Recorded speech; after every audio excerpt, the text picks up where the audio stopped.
Good evening, everyone. This week's Parsha is Toldot, Tavshin Pei Gimel.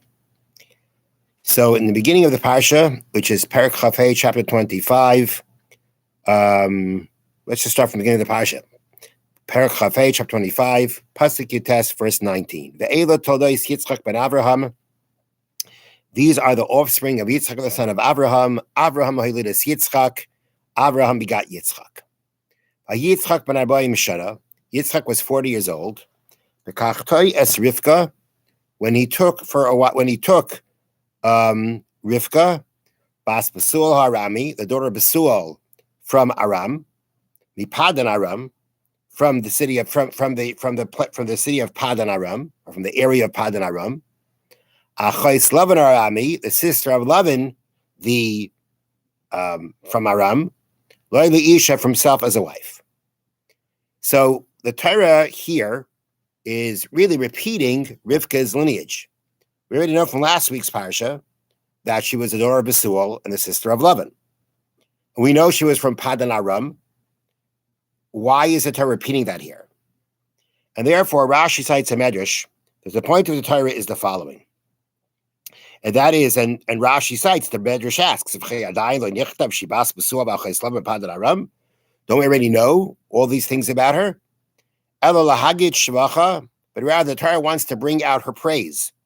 Shaisa Bas Drasha, she was the daughter of a wicked man. Ba'achais Drasha, the sister of a wicked man. U'mekayme anshe Rasha, she came from a place of wicked people. But she did not learn from their actions. So the Torah, by repeating this, is saying that Yitzchak took her for a wife, even though she had a lot of baggage. She had a father who was evil. She had a brother who was evil. She came from an evil place. These were all good reasons for her to be evil too. Nonetheless, Yitzchak took her for a wife because she remained righteous even under all those circumstances. So clearly, the Torah is bringing out something very praiseworthy about Rivka. The question is the fact that the Torah brings this out now, at this point where we're actually leading into the story of how Rivka was barren, Yitzchak prayed on her behalf, and eventually she did conceive. She was having a problem with her pregnancy. She went to ask Hashem what was going on. Her children were born. The fact that this is being brought within this context, is there something about that? Is there some connection here between the context and this point that the Torah is bringing out by repeating her lineage? The Torah is trying to bring out her righteousness. Is there a reason why it's bringing this out here within this context? Or what connection does it have to the context that it's being brought out in? So the commentary of the Be'er Yosef suggests two things. One explanation that he has is that this would actually be, this is actually helping us or actually bringing out her praise in the following way. As I mentioned,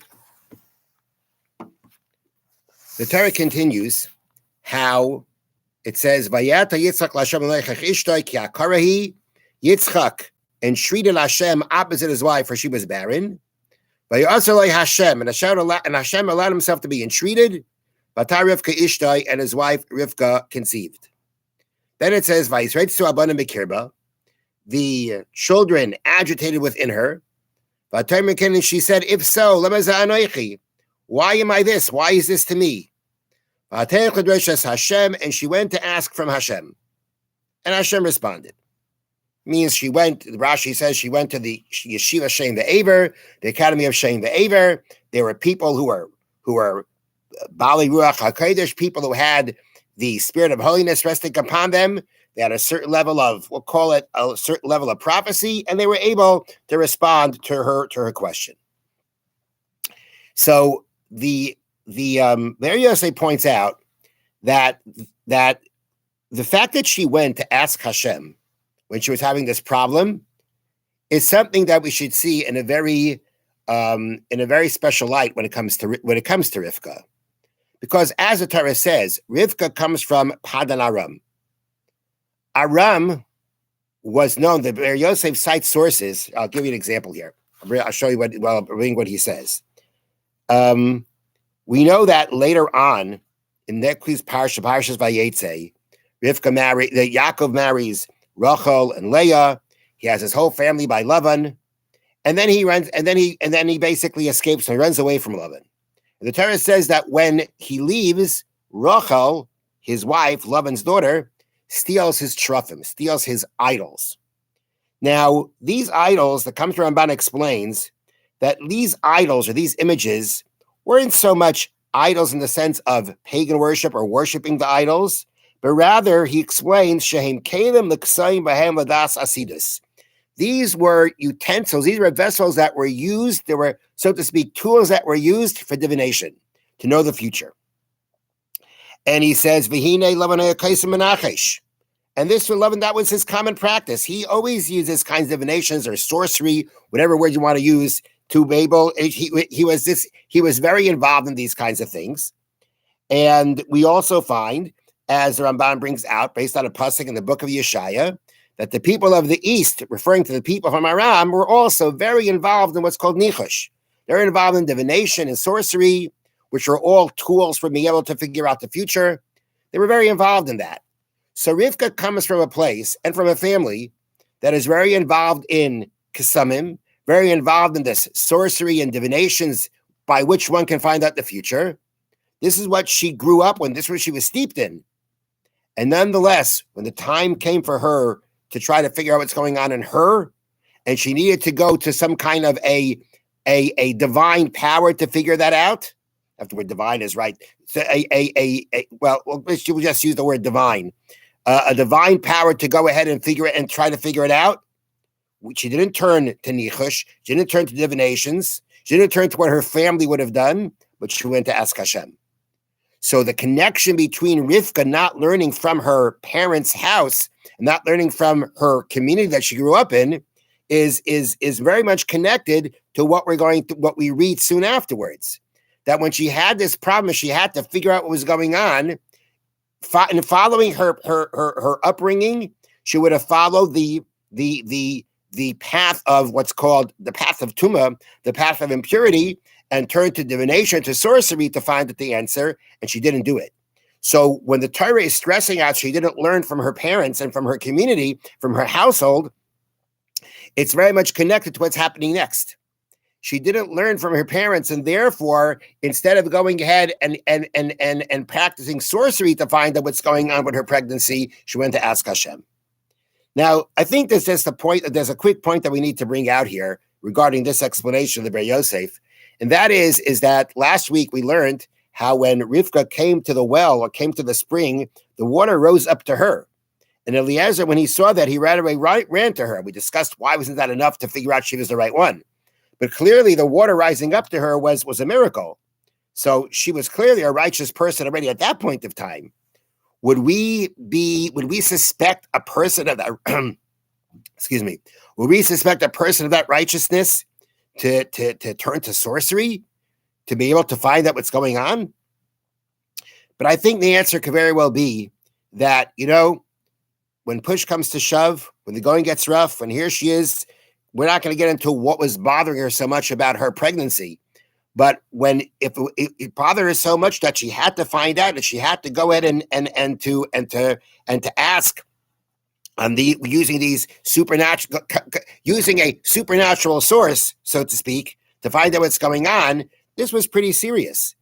And it couldn't very well be that under the pressure and under her worry and in the serious situation she found herself in, that would be enough for pressure for her to turn to that. It clearly was something that was commonplace for people to use. And therefore, under the stress of the challenge that she was facing, that would have been a possibility. That would have been a situation which she may turn to what she was used to what she saw around her. She still didn't do it. She went ahead and she asked Hashem.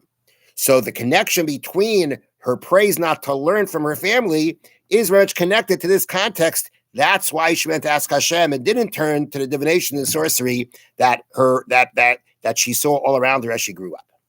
That's one explanation that he gives. Another explanation is the following. The word we read in Pasuk Chafala, verse 21, Vayetar Yitzchak Lashem Nochechishtoi. Yitzchak entreated Hashem. It means he prayed. Rashi says it means he prayed very intensely. But it's a very unique word to use for praying. You don't find this word being used in other places. And the Medrash says that the word vayetar is actually related to a tool called atar. I think that's how I pronounce it, but atar, same spelling, or the aleph taf resh, which means a pitchfork. There's some kind of connection between a pitchfork and the prayers of Yitzchak. And the Medrash says, why do you use this word vayetar? Let me like to teach you. Ma atar zeh mahapech hasatfur begoyren mimakom l'makom. Just as the pitchfork turns over the grain in a silo or at a threshing floor from place to place, you pick it up and you move it over. You pick it up. You use a pitchfork, you pick it up, kind of throw it up. The chaff falls out and it lands somewhere else. Kach tfilaten shal tzadikim, mahapechas midaisav shal HaKadosh Baruch Hu. The prayers of the righteous change the traits of Hashem or the decisions of Hashem. Mimidas ragzanis lemidas rachmanis. It changes the measure of Hashem from the measure of anger to the measure of mercy. The pitchfork changes the grain from place to place, and the prayers of the righteous change Hashem's characteristic, or what Hashem is, his measure, what he's meting out, in what way he would be acting in what way he would be acting. From the measure, from the trait of anger to the trait of mercy. So the Ber Yosef asks, what's the anger and mercy here? If it says vayatar here, and vayatar means to allude to the pitchfork metaphor, that the tzaddik changes Hashem's measure, or let's call it Hashem's mind, just to borrow the term, changes Hashem's mind from anger to mercy. And it's being brought out here. Well, where's the anger? Where's the mercy? Is there an anger here? Anger is a very harsh word. Is Hashem angry at Rivka that she's barren? So what's the anger here exactly? And it's interesting, the whole idea of this metaphor of the pitchfork of changing. What exactly is that? What's the point of that here? So the Ber Yosef suggests that the point of the Medrash is also going to answer our question as to what's the connection between Rivka's righteousness and the context of what's going on here. So he wants to suggest that when Yitzchak prayed on Rivka's behalf, what did he pray? What was his prayer? His prayer was what we just mentioned, that Rivka was brought up by an evil father, an evil brother, in an evil city, and she remained righteous. That was his prayer. That was the merit that he was invoking on behalf of Rivka. The Rebbeinu Shalom was holding her back from having children. Yitzchak is saying to Rebbeinu Shalom, look at this righteous woman. Look at what she accomplished. Look at how she was surrounded with all this evil, and she remained righteous. That should be the merit by which she should be blessed with the ability to conceive children. That's what he was doing. And that's what lies in this Medrash. When the Medrash says that the prayer of a tzaddik is like the pitchfork, that it turns over the grain from one place to another place, so too the tzaddik's prayer turns the trait of anger to the trait of mercy. It means that we'll have to explain what the anger is, but the point is it changes the anger that Hashem had not to allow her to have children, and change that. Because don't forget, in the metaphor, it's the same grain that goes from place to place. So somehow or another, it's when we're talking about we change Hashem's mind or Hashem's measures. But in the metaphor, it's the same thing that's being changed. So what does that mean here? What's the same thing that's being changed here? The answer is because as the fact that why a way of looking at why Hashem didn't allow Rivka to have children is because in looking at her lineage and looking at her source, she came from an evil source. Now, this could be explained in the following way. The pasuk, the Torah tells us, "Vayetar Yitzchak laHashem l'neichach ishtay." It says Yitzchak prayed to Hashem opposite his wife, Rashi says means they were both praying opposite each other. Ki akarahi, for she was barren. Vaya'aser loy Hashem, and Hashem was entreated or allowed himself to be entreated to him. But they were both praying. Why does it say, which basically means Hashem acquiesced to him? What about her? She was also praying. Why does it only say to him? So Rashi says, to him is because you cannot compare the prayer of a tzaddik ben tzaddik, of a righteous person, the son of a righteous person, to the prayer of a tzaddik ben Rasha, to the prayer of a righteous person, the son of an evil person. At the end of the day, they were both praying, but whose prayer got the job done? Whose prayer was accepted and was able to have this request of her being, she was barren. That means she physically couldn't have children. And for the prayer to accomplish this miracle, that she be able to have children, it was Yitzchak's prayer. Why? Because he was the righteous man of a righteous man, while Rivka was a righteous person, not the offspring of a righteous person. Now, without getting into the explanation of what's the meaning behind that, at the end of the day, it's pretty clear that Rivka was not being answered because she didn't get answered at the end because she was a tzaddik ben Rasha. That somehow or another, in order for this prayer to be answered, she needed more than her own merit. She needed the merit of her father.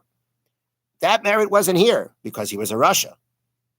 But it's that problem that actually created this issue. Meaning this was the impediment. Even at the end, if we say Yitzchak's prayer was what got it done, but the impediment here was the fact that the impediment for the miracle to take place, the impediment to the prayers here was the fact that her father was a Rasha. That was the impediment. Yitzchak's prayer had to find a way of getting around that. Yitzchak's prayer had to deal with that issue that she comes from a Rasha. And and she doesn't have the merit of her forefathers to be able to take care of that. So how is Yitzchak going to deal with it? How is Yitzchak going to make up for that? The answer is he takes that thing itself and he turns it around.